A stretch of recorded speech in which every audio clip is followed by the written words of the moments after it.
અંકલેશ્વર જીઆઈડીસીમાં ખ્વાજા ચોકડી નજીક આવેલ શ્રીરામ ઇન્ડસ્ટ્રીઝ કંપનીમાંથી તસ્કરો ₹1,76,000ની કિંમતના 80 કિલો કેમિકલ પાવડરની ચોરી કરી ફરાર થઈ ગયા છે।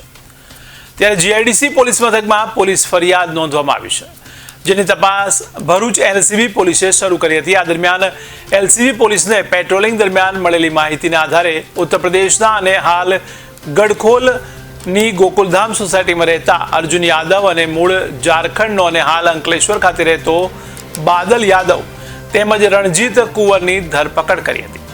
એલસીબી પોલીસે તેઓ પાસેથી ₹1,69,000ની કિંમતના 77 કિલો કેમિકલ પાવડર અને 20,000ના મોબાઈલ મળી કુલ ₹1,89,000નો મુદ્દામાલ કબજે કરી પ્રભાત મંડળ નામના ઈસમને વોન્ટેડ જાહેર કરી તેમની વિરુદ્ધ જીઆઈડીસી પોલીસના હવાલે કર્યા હતા।